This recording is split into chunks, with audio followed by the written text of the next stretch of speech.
Selamat pagi teman-teman, kami dari kelompok 7 yang beranggotakan yang pertama Aisyah Yunita Nazaria, Elisofin Renita Yobe, Siti Nural Madiyah.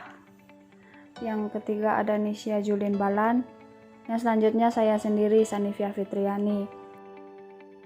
Baik, di sini kami akan menjelaskan hasil diskusi kami terkait patofisiologi DM sebagai faktor risiko stroke. Di sini saya akan menjelaskan apa itu stroke. Stroke merupakan salah satu masalah kesehatan yang cukup serius karena angka kematian dan kesakitannya yang tinggi serta dampaknya yang dapat menimbulkan kecacatan yang berlangsung kronis dan bukan hanya terjadi pada orang lanjut usia, melainkan juga pada usia muda. Menurut Kemenkes RI tahun 2013, stroke adalah penyakit pada otak berupa gangguan fungsi saraf lokal atau global. Munculnya mendadak, progresif, dan cepat. Gangguan fungsi saraf pada stroke disebabkan oleh gangguan peredaran darah otak non-traumatik. Yang selanjutnya ada diabetes mellitus. Diabetes mellitus atau DM adalah suatu sindrom gangguan metabolisme dengan hiperglikemia yang tidak semestinya sebagai akibat suatu defisiensi sekresi insulin atau berkurangnya efektivitas biologis dari insulin atau keduanya, dan merupakan suatu penyakit degeneratif yang angka kejadiannya cukup tinggi. Di berbagai negara juga merupakan salah satu penyakit yang menjadi masalah kesehatan masyarakat. Terus di sini ada patofisiologi stroke. Secara patofisiologi stroke merupakan gangguan pembuluh darah otak yang dapat terjadi di dalam arteri-arteri yang membentuk siklus Willisi. Gangguan tersebut dapat disebabkan oleh adanya penyumbatan atau pendarahan. Di sini ada kategori stroke yang terbagi menjadi dua. Yang pertama, stroke hemoragik, terus yang kedua ada stroke iskemik. Pengertian yang pertama, stroke hemoragik merupakan kondisi darurat ketika pembuluh darah yang pecah menyebabkan pendarahan otak.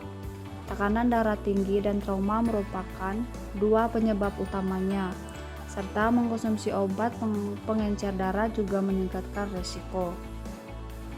Terus yang kedua, ada stroke iskemik, merupakan keadaan di mana pembuluh darah ke otak mengalami penyumbatan seperti mengecilnya peredaran darah, kolesterol yang menyumbat, dan masih banyak lagi.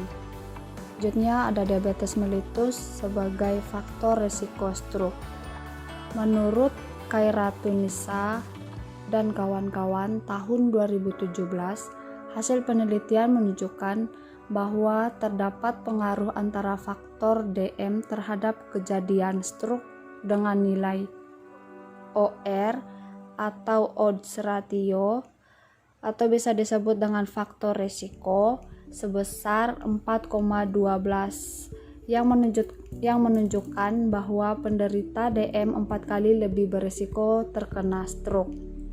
Hal ini terjadi karena peningkatan gula darah dapat meningkatkan risiko stroke, aterosklerosis, dan juga risiko stroke lainnya seperti hipertensi, obesitas, dan hiperlipidemia. Diabetes mellitus menyebabkan laju penuaan sel berlangsung sangat cepat akibat kadar glukosa yang tinggi, disertai kerapuhan pembuluh darah, sehingga berisiko tinggi terhadap hipertensi dan penyakit jantung yang akhirnya meningkatkan risiko serangan stroke. Jadi, kesimpulannya adalah terdapat hubungan yang cukup signifikan antara diabetes mellitus dengan kejadian stroke. Sekian dari kami. Atas perhatian teman-teman dan ibu, kami ucapkan terima kasih.